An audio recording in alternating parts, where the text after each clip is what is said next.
માટે, તમને ગાથા કરાવવા માટે કે તમને સૂત્ર આપવા માટે આ તમે હવે અમને બીજા કામે લગાડી દીધા છે, માંગલિક ને વાસ્કેપ ને પગલા ને આ બધું. અમે હકીકતમાં એના માટે છીએ જ નહીં. તમે અમારો આખો યુઝ બદલી નાખ્યો હતો. હવે ઘણી વાર આપણે વસ્તુ માર્કેટમાં બની હોય કોઈક બીજી વસ્તુ માટે ને આપણે ઘણી વાર એનો યુઝ બીજી રીતે કરતા હોય. ઘણી વાર આવું બને કે નહીં? ટ્રેન્ડ થઈ ગયો હોય કે જે તમે હવે એનો આખો યુઝ જ બદલી નાખ્યો. કઈ વસ્તુ માટે કઈ વસ્તુ બને. ઘણી વાર ફૂલદાની બની હોય ને આપણે એમાં ઘણી વાર છાપા રાખતા હોઈએ રોજ. આવું એ બને ઘણી વાર. ઘરમાં ઓલા ડિઝાઇન માટે ઓલા જાળી બનાવી હોય, આપણે એમાં દૂધની થેલી લટકાવતા હોઈએ. એટલે હકીકતમાં એ જાળી એના માટે બનાવવામાં નહોતી આવી. એ જાળી હતી ડિઝાઇન, પણ આપણે એનો યુઝ શું કરી નાખ્યો? આપણે એનો ભંડાર હકીકતમાં પૈસા પૂરવા માટે હતો, આપણે સાથીઓ કરી નાખ્યો એના. આપણે એમ લાગ્યું આ સાથીઓ કરવા માટે સરસ મજાનું છે. એટલે જે વસ્તુ જેના માટે બની હોય એના કરતા ઘણી વાર એક જુદો ઉપયોગ થઈ જતો હોય છે. બીજી જ રીતે અમે હકીકતમાં આ બધા તો અમારા બહુ સાઈડ બિઝનેસ હતા. મેઇન બિઝનેસ ના કહેવાય. મેઇન બિઝનેસ અમારો શું?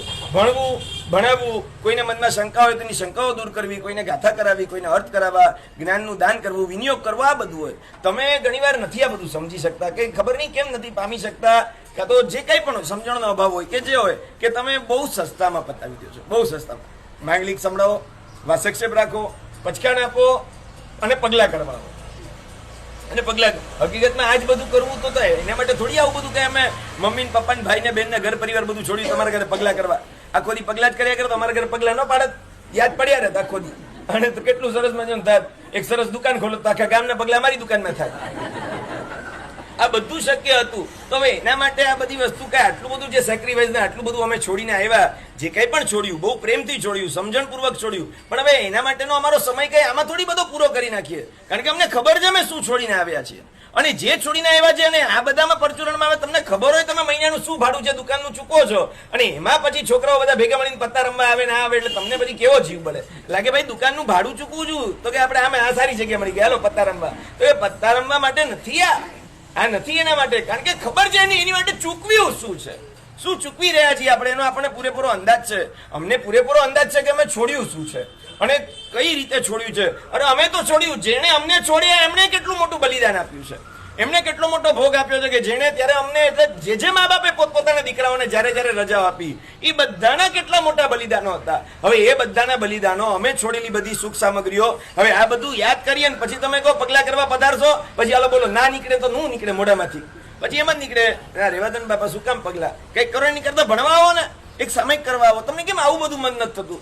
મારે સાહેબ આપ્યા છે તો ચલો આપણે સામયિક કરવા જઈએ, મહાત્મા પધારીએ છે તો ચલો આપણે પ્રતિક્રમણ કરવા જઈએ, કઈક સ્તવન સજ્જાઈ સાંભળશું, કઈક બીજું આવા કોઈ જ મન તમને થતા નથી. પગલા કરવા પધારો, પગલા કરવા પધારો, ગોચરણ લાભ આપવા. અરે પણ અમારા પગલા થાય અને તમને જેટલા પાવન થાવ એના કરતા તમારા પગલા જેટલા વધુ ઉપાશ્રયમાં થાય ને એમાં તમે બહુ પાવન થાવ.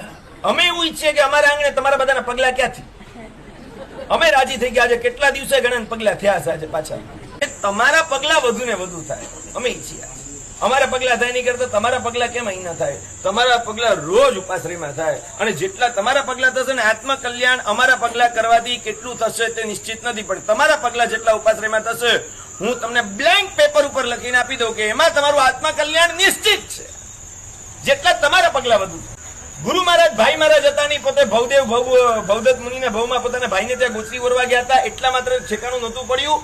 એ પાત્રું લઈને ફરતા ફરતા પોતાના પગલા જેવા ઉપાશ્રયમાં થયા અને ઠેકાણું પડ્યું જેવા એના પગલા થયા. ઉપાશ્રયમાં એન્ટ્રી થઈ અને પછી આખું વાતાવરણ બદલાઈ ગયું, માહોલ બદલાઈ ખલાસ થઈ ગયા. ત્યારે જોતા રહી ગયા, ત્યાં આચાર અને વિચાર આમ બધું જોતા રહી ગયા. જે જગ્યા શ્રાવકો ઉપાશ્રયમાં આવ્યા છે ને એમની નજર જયારે ગઈ છે ત્યારે એ આચાર વિચાર જોઈને એમના પરિવર્તનો થયા જ છે. નિમિત્તને શું કરો તો કે કારણમાં ટ્રાન્સફર કરી નાખો. જે પણ નિમિત્ત મળે, ધર્મનું નાનું પણ નિમિત્ત મળ્યું છે, કેમ ધર્મનું કારણ? અરે એ બધું કેવળ જ્ઞાનનું કારણ બની જાય. 22 પરિસરમાંથી તમારે વચન પરિસર સહન કરવાનો આવવાનો જ. એ આજે તમારી ભૂલ ન હોય ને તમે અત્યારથી સાંભળવાની ટેવ પાડશો, ભવિષ્યમાં જ્યારે પણ દીક્ષા લેશો અને તમને તમારા ગુરુ મહારાજ તરફથી કોઈ કઠોર શબ્દ સાંભળવામાં આવશે ત્યારે અહીંયા તમે જે ટ્રેનિંગ લઈને આવ્યા હશો ને, અહીંયા જે તમારી સાંભળવાની ટેવ હશે તમને એટલી બધી ત્યારે કામ લાગશે કે ત્યારે તમે બહુ જ પ્રેમથી સદભાવ સાથે સદભાવ ટકાવીને તમે પ્રેમથી કોઈના કઠોર વચન ત્યારે સાંભળી શકશો. કારણ કે ઘરમાં તમે ઓલરેડી આ બધું શીખીને આવ્યા છો કે આપણી ભૂલ ન હોય છતાં કોઈ કઈ કહી દે તો સાંભળી લે, એ બહુ કામ લાગે. અને ઘરમાં જેની ટેવ ના પડી હોય ને કે આપણી ભૂલ નથી આપણે એનું સાંભળવું, એ અહીંયા આવીને સાંભળે એ વાતમાં માલ નથી, એ ન જ સાંભળી શકે. કેમ કે ક્યાંય સાંભળ્યું નથી. હવે જે ટર્ફમાં રમતા ના આવડતું એને વાનખેડામાં ઉભો રાખી દે, બિચારો શું કરે? જયારે કાંઈ નહોતું ત્યારે તું રમી નહોતો શકતો, તને રણજીમાં કોઈ લે નહીં, અમે તું હવે આઈપીએલ ના સપના જોવે છે, એટલે તને આમાં કોઈ તને કઈ એન્ટ્રી જ નથી. તમે અહીંયા જ્યાં સુધી where there is interest there is entry, where there is no interest there is no entry. તમારે અહીંયા એન્ટ્રી થશે. પંચપરમેષ્ઠીમાં તમે પણ આવશો, આજે નહીં તો કાલે, નહીં તો પરમ દિવસે તો ચોક્કસ. એટલે કે આ ભાવમાં નહીં તો આવતા ભાવમાં, નહીં તો એના પછીના ભાવમાં તો ચોક્કસ આવશો જ. અને તમારું સ્થાને પંચપરમેષ્ઠીમાં હશે. નમો લોવે સવ સૌણમમાં તમે ત્યારે બિરાજમાન હશો, પણ એની તૈયારી તો આજથી જ કરવી પડે. આ શીખવાનું છે. તમે અત્યારે કોઈ પણ તમને કેમ આટલું બધું આમ બધું સહન કરો, બધું ચલાવી લ્યો છો ને આટલું બધું કહેવાનું ટ્રેનિંગમાં છું.